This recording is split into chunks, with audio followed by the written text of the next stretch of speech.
Olá, hoje nós vamos falar do capítulo 6, a atribuição, a vida é uma atribuição temporária. E diz assim: Senhor, faz-me lembrar de quão breve será o meu tempo na terra.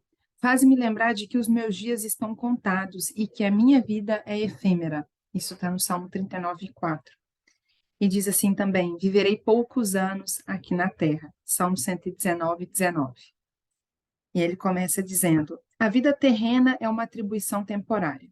A vida é cheia de metáforas referente à natureza breve e transitória da vida terrena. A vida é descrita como uma neblina, uma estreita passagem, um sopro, um fio de fumaça. A Bíblia diz: nascemos ontem, e os nossos dias na terra passam como a sombra.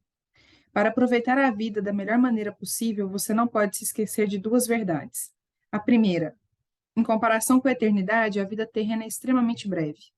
E a segunda é que a Terra é apenas uma residência temporária. Você não ficará aqui muito tempo, então não fique muito apegado a esse mundo. Peça a Deus para ajudá-lo a ver a vida de tal como ele vê. Davi orou: Senhor, mostre-me o fim da minha vida e o tempo que me resta na terra. Mostre-me como a vida é curta e me faça conhecer a minha fragilidade. Aqui eu sempre fico pensando, né, que Davi pede para Deus mostrar para ele, para que ele não se iluda, não caia no erro de achar que tudo que ele tem conquistado na terra é mais importante do que o reino de Deus, né? Do que realmente é eterno. A Bíblia compara várias vezes a vida terrena a uma habitação temporária em um país estrangeiro. Aqui não é o seu lar permanente nem seu destino. Você só está de passagem. A Bíblia usa termos como forasteiro, peregrino, estrangeiro, estranho, visitante, viajante, para descrever nossa breve estada neste mundo. Davi disse: sou apenas um peregrino nesta terra. Pedro explicou: se vocês chamam a Deus Pai, vivam como residentes temporários na terra. Muitas pessoas migraram de várias partes do mundo para trabalhar na Califórnia, onde moro, mas ainda são cidadãs de seu país de origem. É obrigatório que usem seu cartão de registro de visitantes, o Green Card, que lhes permite trabalhar aqui, embora não sejam cidadãos americanos.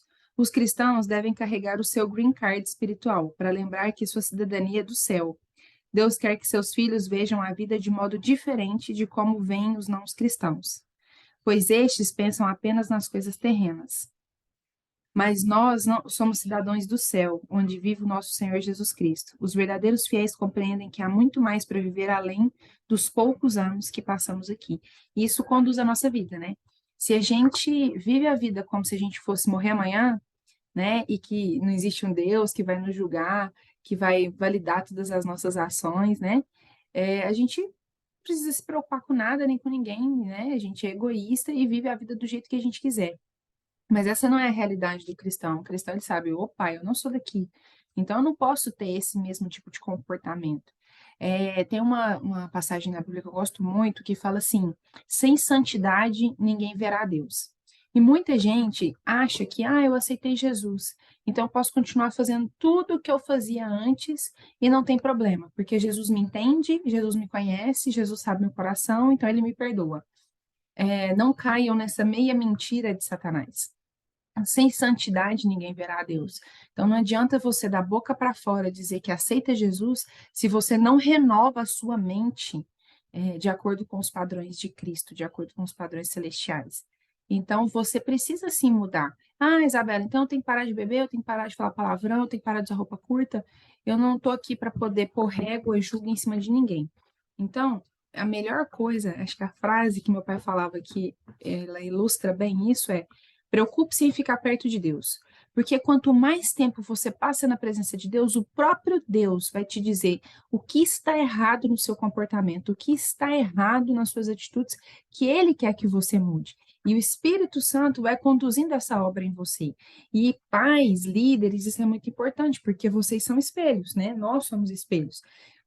Então, Deus vem trabalhando com a gente e aquilo que a gente vai mudando, que a gente vai sendo transformado, os nossos filhos vão vendo o reflexo dessas mudanças. Né? Tem um filme maravilhoso do Merci Me, que é do Eu Só Posso Imaginar. Acho que ele está na Prime Video. E é um filme excelente, né? E ele mostra essa transformação no pai. E o pai sendo transformado, um filho que já era cristão, que já ia na igreja, ele tem o relacionamento dele com Deus completamente mudado depois que o pai dele foi mudado, que ele foi transformado. A gente causa bastante reflexo nos nossos filhos. Então, nós temos que ter essa atenção. A gente não vive para a gente vive para Cristo, a gente não vive com os padrões desse mundo. Sempre lembrar que a nossa vida ela é eterna. Então, a gente não pode viver o hoje como se não fosse existir amanhã. A gente tem que viver, na verdade, o hoje como se Jesus já estivesse nas nuvens e a gente já estivesse vendo ele voltando com grande poder e glória. Amém? Nossa identidade está no lar eterno e a nossa pátria é o céu. Quando você assimilar essa verdade, deixará de se preocupar em ter tudo na vida. Deus é bastante categórico sobre o perigo de viver aqui e agora, adotando valores, prioridades e estilos de vida terreno. Ele chama de adultério espiritual, nosso flerte com as tentações desse mundo. A Bíblia diz: vocês estão tentando passar a perna em Deus. Se tudo o que querem é benefício próprio e enganar os outros, acabarão inimigos de Deus. Imagine que você fosse convidado por seu país para atuar como embaixador de uma nação inimiga. Você provavelmente teria que aprender outra língua, adaptar-se a alguns costumes e diferenças culturais, a fim de ser cortês e cumprir sua missão. Na função de embaixador, você não teria como se isolar do inimigo. Visando cumprir sua missão, seria necessário manter contato e se relacionar com ele. Suponhamos agora que você se sentisse tão à vontade nesse país que se apaixonasse por ele, preferindo a sua terra natal. Seu comprometimento e sua lealdade seriam alterados. Sua atuação como embaixador estaria prejudicada. Em vez de representar sua terra natal, você começaria a agir como inimigo e seria traidor. A Bíblia diz: somos embaixadores de Cristo. Lamentavelmente, muitos cristãos têm traído seu rei e seu reino. Ingenuamente chegaram à conclusão de que, por viverem aqui, seu lar é aqui, mas não é. A Bíblia é clara. Amigos, este mundo não é a casa de vocês, por isso não se sintam à vontade neles. Não deem espaço para o ego à custa da sua alma. Deus não quer que fiquemos apegados ao que está à nossa volta, porque é uma situação temporária. Já fomos avisados de que os que têm contato frequente com as coisas deste mundo devem usá-las corretamente, sem criar apego, pois este mundo é tudo que ele contém, passarão. E aqui é interessante, né? Eu me lembro de Israel, quando eles expulsam os inimigos ali da terra que Deus prometeu para eles, mas eles não expulsam todos. E Deus deixou alguns para que fosse a prova do coração deles, né? Da obediência deles. Porque Deus não sabia que eles cairiam? Não, porque eles mesmos não conheciam o próprio coração. Então, essas provas, essas coisas que a gente passa, elas provam o que está dentro do nosso coração, o que nós precisamos mudar e aperfeiçoar. E não se engane, irmãos, ídolo não é só imagem, não é só santo. Né? Se você está pensando, mas eu não idolatro, eu não cometo pecado de idolatria, porque eu não tenho santo na minha casa. Mas o futebol é mais importante do que a sua família, do que Deus, do que seus filhos. Mas seu ministério é mais importante do que o próprio Deus. Outras coisas, o dinheiro, outras coisas podem se tornar idolatria. Idolatria, ídolo, é tudo aquilo que toma o lugar de Deus no seu coração. Tudo aquilo que você foca mais o seu tempo. Até o próprio trabalho nosso pode se tornar uma idolatria, né? Outras pessoas podem chamar de workaholic, né? Pessoa viciada em trabalhar. Mas tem gente que coloca o trabalho até mesmo acima de Deus. Então, irmãos, vamos tomar cuidado com o que está dentro do nosso coração. E Deus, ele esquadrinha, ele vai mostrar para a gente também. E a gente pode pedir para Deus: Deus, mostra o que está dentro do meu coração, que não te agrada. Que ele vai conduzir a mudança, né? Sempre lembrando, não é por força, não é por violência, é pelo Espírito Santo de Deus. E se você quer ver a mudança nos seus filhos, que estão rebeldes, que estão adolescentes, que não respeitam, que não faz isso, a mudança começa pela gente. A gente dando um exemplo, a gente fazendo diferente. Isabela, é difícil porque usa droga, porque faz isso. Eu sei que é difícil. Tem casos e casos. Tem casos aqui que você fala a linguagem de amor da criança, para de gritar com ela, do adolescente para de gritar com ela e muita coisa vai ser resolvida. Mas tem casos que são mais complexos. A gente tem casos de adolescentes que foram abusados verbalmente, sexualmente, agressiva. Temos casos de adolescentes já dependentes de droga, prostituição. E aí, Isabela, como é que a gente vai fazer com esses casos? Vai orar? Orar, clamar a Deus pela libertação e amar. amar, amar, amar e clamar a Deus pela libertação. Não é por força, não é por violência. Você pode pegar um filho seu que está usando droga, bater nele, xingar ele, colocar para fora de casa, fazer o que for, ele não vai largar a droga por causa disso. É o Espírito Santo que liberta, é o Espírito Santo que faz a obra. A gente cabe amar e agir como verdadeiros cristãos, mas a obra quem faz é Deus, não é a gente. Bom, em comparação com outros séculos, a vida nunca foi tão fácil. Para grande parte do mundo ocidental, somos em larga escala atraídos, entretidos e servidos. Com todas as fascinantes atrações mídia-futurísticas e experiências incomuns disponíveis hoje em dia, é fácil esquecer que a vida não consiste em perseguir a felicidade. Isso aqui é uma coisa que está muito evidente. Se você perguntar para os seus adolescentes, até para criança, quais são os sonhos deles geralmente vão estar relacionados a bens materiais do momento, iPhone XPTO de tal cor, carro XYZ, mansão, viagem para Disney, é só coisas relacionadas a glamour, à ostentação. E eles estão associando isso à felicidade. E isso é muito se dá também pela nocividade da mídia e das mídias sociais. Então a criança ela entra no Instagram, né? Criança mesmo já entra no Instagram e começa a ver aquelas pessoas que ficam postando aquela vida teoricamente perfeita que não existe, mas eles não sabem disso, e eles não têm essa maturidade para assimilar que, opa, aquilo ali não é real, aquela pessoa também tem problema, aquela pessoa também pode ficar depressiva, aquela pessoa também pode ficar ansiosa, porque se dinheiro fosse sinônimo de felicidade, ninguém que era rico se matava, ninguém que é rico tinha depressão, e essa não é a realidade, mas eles não sabem disso, eles não têm essa maturidade. Então, eles veem aquela vida perfeita e começam a comparar com a deles. E qual que é o futuro que eles desejam? Qual é a felicidade que eles acham que é felicidade? Ter. Ter carro do ano, ter condição de fazer uma viagem, ter condição de ir em restaurante top, ter condição de viajar para um lugar badalado, Maldivas, etc. e tal. Então, assim, esse mundo tem ensinado os nossos filhos e até nós mesmos a perseguir essa felicidade a todo custo. E para alcançar ela, a gente precisa de dinheiro. Porque se a gente não tiver dinheiro, a gente não vai ser feliz. Porque a gente não vai poder usar roupa boa, a gente não vai poder ter iPhone, a gente não vai poder viajar, a gente não vai poder comer no restaurante top. Então, essa é a busca de felicidade que o padrão do mundo tem trago e traduzido para os nossos filhos. Somente quando nos lembramos de que a vida é um teste, um cargo de confiança e uma atribuição temporária, é que o encanto que tais coisas exercem sobre a nossa vida se desfará. Estamos nos preparando para algo ainda melhor. As coisas que agora vemos estão aqui hoje, mas desaparecerão amanhã. Mas as coisas que não vemos irão durar para sempre. O fato de a Terra não ser nosso lar definitivo explica por que, como seguidores de Jesus, experimentamos dificuldades, aflições e rejeições nesse mundo. Isso também explica porque algumas promessas de Deus parecem não ter sido cumpridas, algumas orações parecem não ser respondidas e algumas situações parecem injustas, mas essa não é o fim da história. Para impedir que fiquemos muito apegados a tudo isso, Deus nos permite sentir um número relevante de descontentamento, desgostos na vida. Anseios que jamais serão satisfeitos deste lado da eternidade. Não somos completamente felizes, porque não é para ser assim. A Terra não é nosso lar definitivo, fomos criados para algo muito melhor. Agora, você imagina se todo anseio que a gente tivesse, Deus respondesse, né, positivamente. É igual criança pequena, né? A criança pequenininha, ela é muito curiosa, ela quer saber tudo. Então, ela quer pegar a faca, ela quer poder na tomada, ela quer fazer coisas que a gente, que é adulto, que é o pai, que é a mãe, ou responsável, sabe que aquilo é prejudicial para ela e não vai deixar ela fazer. E muitas vezes Deus é assim também. Graças a Deus, né? A gente vira para Deus e fala assim: Deus, eu queria tanto um helicóptero. Ele olha para você e fala: para quê?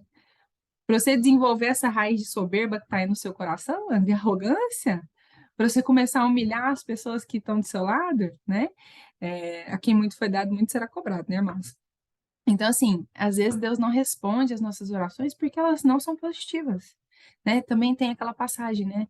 Pedis e não recebeis porque pedis mal, né? Por que que a gente está pedindo, por exemplo, um helicóptero? Por que que eu quero um helicóptero? Para ostentar? Para falar que eu tenho? Para dizer que Deus me deu, que eu sou especial, a última bolachinha do pacote? Então, assim, se a gente percebe que, cara, essa minha vida, ela é temporária, ela é um teste e ela é um cargo de confiança, eu vou alinhar os meus pedidos ao coração de Deus com o meu propósito. Tem um livro do Evangelismo pelo Fogo, do Reinhard Bonnke, que ele conta que ele estava precisando né, de uma oferta para poder fazer uma cruzada na África, e era US$ 1 milhão que ele estava precisando para poder fazer. E aí ele fala com Deus, Deus, me dê US$ 1 milhão. Só que aí quando ele está orando, ele sente Deus tocando no coração dele, e ele fala assim, Deus, me dê 1 milhão de almas. Gente, e aí ele fez uma cruzada na África, que em um único culto, depois vocês podem pesquisar, em um único culto, 1.206.000 pessoas aceitaram Jesus. Novamente, gente, é o Espírito Santo que fez, não foi o Reinhard Bonnke. Ele se colocou no lugar, no momento, com o coração entregue a Deus para cumprir o propósito pelo qual nós fomos chamados. Ele estava lá à disposição de Deus para poder cumprir o propósito dele. E Deus usou ele. E 1.206.000 pessoas aceitaram Jesus naquele momento. Gente, olha o estrago que foi feito no inferno naquele dia. Olha o estrago que foi feito no inferno naquele dia. Gente, isso é maravilhoso. Nossa, eu fico imaginando uma coisa dessa. E aí, é isso que a gente tem que arder no nosso coração. O que tem que arder no nosso coração não é, nossa, Deus, me dá um emprego onde eu vou ganhar R$ 30.000, eu vou poder viajar, vou ir para a Disney. Cara, se Deus te der um emprego que você ganha R$ 30.000 e você tem a condição de ir para a Disney, maravilhoso. Mas isso não pode ser o que arde no seu coração. E se arde no seu coração a vida pelo propósito que Deus colocou no seu coração para aquilo que você foi chamado, você vai influenciar os que estão dentro da sua casa. E aí eu vou dizer um cuidado também que vocês têm que ter. Principalmente para pais que são líderes na igreja, trabalham na igreja, vivem no ministério, e as crianças e os adolescentes se sentem abandonados ou roubados pelo ministério, né? Aí eu não tenho meu pai e minha mãe só viajam o ano inteiro, fica só fazendo missão, isso e aquilo, aquilo outro. O seu filho ele precisa entender o seu propósito, mas ele precisa se sentir amado. Então, você não pode deixar que o ministério sufoque o seu relacionamento com o seu filho. Esse relacionamento precisa ser saudável. Você precisa de ter tempo com seus filhos, até mesmo porque eles precisam de um encontro com Jesus. Não é porque é filho de pastor, de pastora, que automaticamente aquela pessoa já aceitou Jesus. Não. Ele precisa do encontro dele com Jesus, ele precisa que você influencie.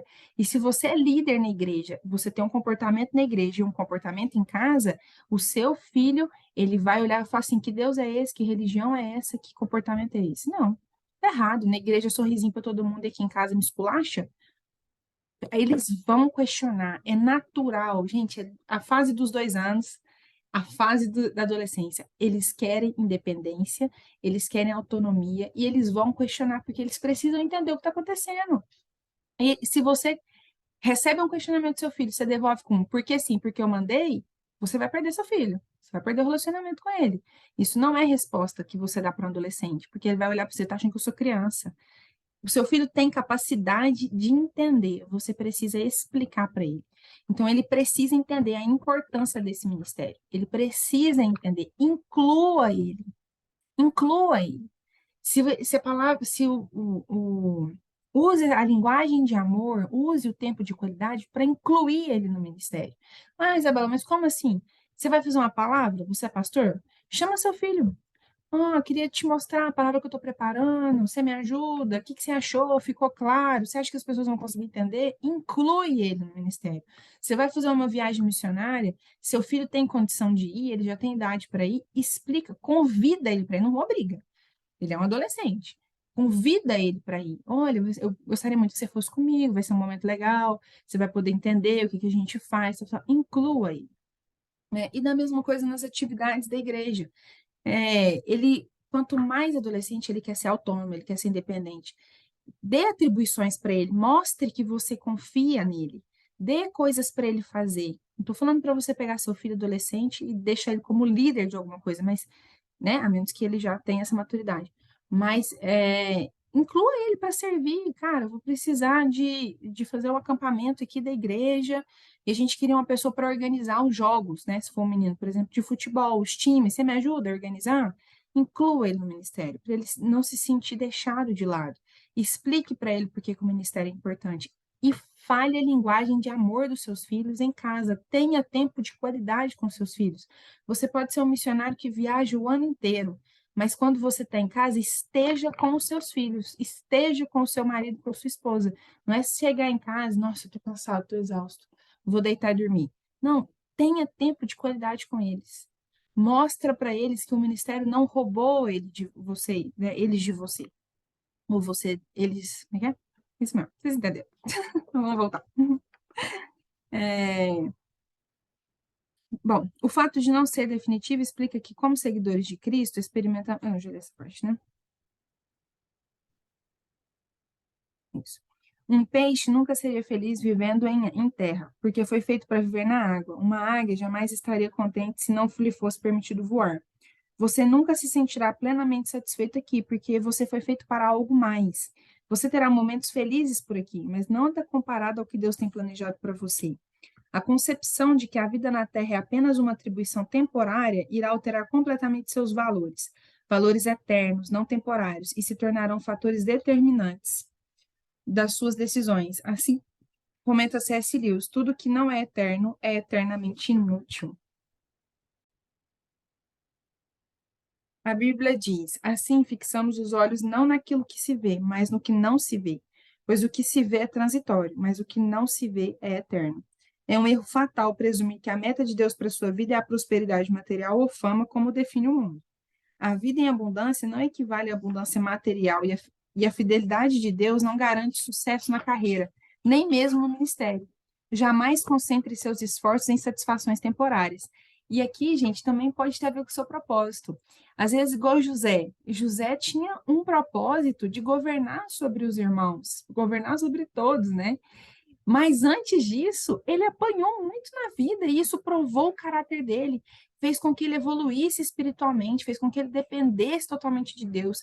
Então, gente, tem situações na nossa vida, tem hora que Deus nos leva por caminhos, por processos que a gente precisa passar para evoluir, para crescer espiritualmente, para que quando ele nos confiar aquela atribuição, a gente seja capaz, né, que nós estejamos preparados para cumprir a vontade de Deus.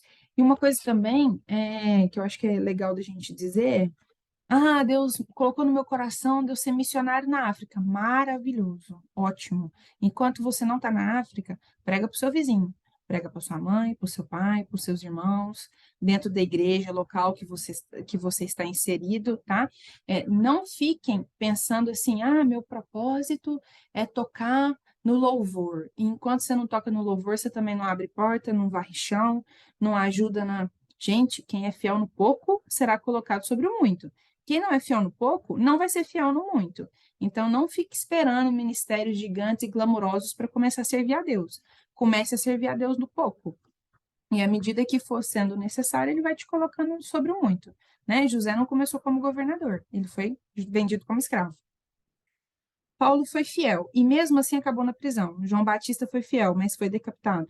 Milhões de fiéis foram martirizados, perderam tudo que possuíam e chegaram ao fim da vida sem nada nas mãos. Mas o fim da vida não é o fim de tudo. Aos olhos de Deus, os maiores heróis da fé não são os que alcançaram prosperidade, fama e poder nessa vida, e sim os que trataram como atribuição temporária e serviram fielmente, aguardando a recompensa que lhes foi prometida para a eternidade. Eis o que a Bíblia diz sobre a galeria de heróis da fé, honrados por Deus. Todos os que morreram na fé não receberam as coisas que Deus prometeu ao seu povo, mas enxergaram no futuro e ficaram alegres. Eles diziam que eram visitantes e estrangeiros na terra. Estavam esperando uma pátria melhor, uma pátria celestial. Deus, portanto, não se envergonha de ser chamado Deus deles, visto que lhes preparou uma cidade. Seu tempo neste mundo não é toda a história da sua vida. Você tem de esperar chegar ao céu para conhecer os outros capítulos. É preciso ter fé para viver nesse mundo como estrangeiro. É bem conhecida a antiga história do missionário aposentado que vinha para a América do Norte no mesmo navio em que viajava o presidente dos Estados Unidos. Multidões ovacionavam uma banda militar, um tapete vermelho, faixas e imprensa festejavam o regresso do presidente. Mas o missionário desembarcou do navio sem ser notado. Sentindo pena de si mesmo e ressentido, começou a queixar-se com Deus. E Deus então lembrou gentilmente: Mas, meu filho, você ainda não chegou em casa. Não serão necessários nem 2 segundos depois de você chegar ao céu para dizer: por que eu fui dar tanta importância às coisas temporárias? Onde eu estava com a cabeça? Por que gastei tanto tempo, tanta energia e preocupação no que não iria durar? Quando a vida fica difícil e você é subjugado pelas dúvidas, ou quando você fica imaginando se viver para Cristo vale o esforço, lembre-se de que você ainda não chegou no lar. Na morte, você não vai embora da casa, da sua casa, mas você vai para casa. Tema para reflexão: o mundo não é o meu lar. Versículo para memorizar. Assim fixamos os olhos naquilo que não se vê. Pois o que se vê é transitório, mas o que não se vê é eterno. 2 Coríntios 4:18. Para meditar, como o fato de a vida ser uma atribuição temporária deve mudar minha maneira de viver nesse exato momento. Aí fica aquele versículo, né? Viver para Cristo, morrer é lucro. Porque quando a gente morre, a gente não sai de casa, a gente vai para casa, né? Não tem nada melhor do que estar em casa, né, gente?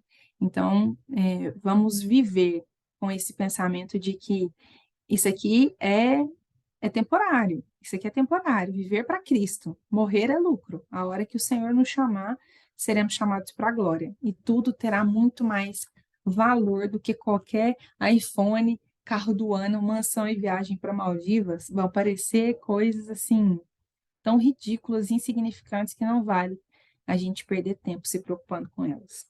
Bom, esse livro, Cartas de um Diabo para o Seu Aprendiz, do C.S. Lewis, ele é para vocês que ainda não leram, o Tio Maldonado, ele é um diabo mais experiente, né, um demônio mais experiente, e ele orienta o sobrinho, né, que é um jovem principiante ali, um demônio de baixa patente, que ele está aprendendo como que ele faz para desviar uma pessoa do caminho do Senhor, que aqui ele chama de inimigo.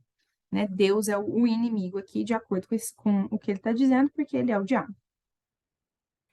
E aí ele diz assim, né? Deixa eu pegar aqui a melhor parte.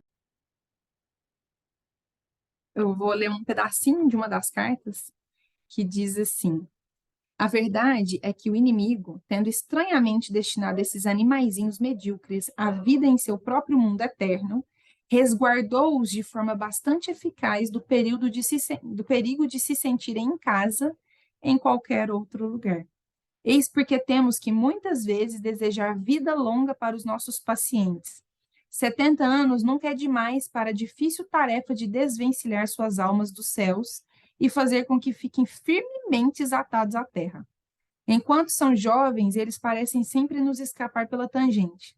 Mesmo se urdimos mantê-los ignorantes quanto à religião explícita, os ventos incalculáveis da fantasia, da música e da poesia, a mera face de uma garota, o cantar de um pássaro ou a vista do horizonte estão sempre derrubando nossos castelos de areia. Eles nunca irão aplicar-se constantemente ao avanço mundano, às conexões prudentes e à política de segurança em primeiro lugar. O seu apetite pelo céu é tão inverterado que nosso melhor método de atá-los à terra nesse estágio é fazê-los crer que a terra possa ser transformada em céu em algum momento do futuro pela política, pela genética, pela ciência, pela psicologia ou qualquer coisa do tipo. O verdadeiro mundanismo é obra do tempo, assistido, é claro, pelo orgulho, pois nós ensinamos esses vermezinhos a descrever a morte vindoura como bom senso, maturidade ou experiência. A experiência no sentido peculiar que os ensinamos a ver. E, aliás, uma palavra muito útil, muito útil. Um grande filósofo humano quase deixou escapar nosso segredo quando disse que onde a virtude estiver envolvida, a experiência é a mãe da ilusão. Mas graças a uma mudança na moda, e é claro que também em relação ao ponto de vista histórico, nós tornamos o seu livro amplamente inócuo. O quanto o tempo é valioso para nós pode ser percebido pelo fato de que o inimigo nos concede tão pouco dele. A maioria dos seres humanos morre na infância, dos sobreviventes, boa parte morre na juventude. Obviamente, o nascimento humano é importante para o inimigo, principalmente como a qualificação para a morte humana é a morte apenas o portal para esse outro tipo de vida. Somos autorizados a trabalhar somente em cima de uma minoria da espécie, pois os que os humanos chamam de vida normal é a exceção. Aparentemente, ele deseja que alguns, mas apenas muito poucos dos animais humanos com os quais ele está povoando os céus, tenham tido a experiência de resistir a nós ao longo de uma vida terrena de 60 ou 70 anos. Bem, aí é que está a nossa oportunidade. Quanto mais curta ela for, melhor uso teremos que fazer dela. Seja o que você for fazer, mantenha seu paciente o mais seguro que puder. Com carinho, seu tio Maldonado. Gente, esse livro aqui é fantástico, fantástico. Vocês veem como realmente o diabo ele tenta manipular os jovens, os adolescentes, nós mesmos, para focar na vida na terra e esquecer do céu. Mas a nossa vida aqui, ela é um teste. A gente está aqui para ser aperfeiçoado, para ver o que está dentro do nosso coração, para que a gente tenha um caráter aprovado e a gente seja espelho do varão valoroso que é Cristo. Essa atribuição, ela é um cargo de confiança. Aquilo que Deus nos concede aqui, nós temos que cuidar com zelo, porque quem for fiel no pouco será colocado sobre o muito. Grandes coisas virão na próxima vida, a gente mostrando que é fiel nessa. E ela é passageira, ela é um pedacinho, ela é um nada perto daquilo que a gente vai viver depois que a gente encontrar com Cristo. Então, o que você está fazendo com aquilo que o Senhor te confiou? Lembrando que os seus filhos são herança do Senhor. Eles são a sua herança. Como você tem cuidado da herança que Deus te deu. Amém?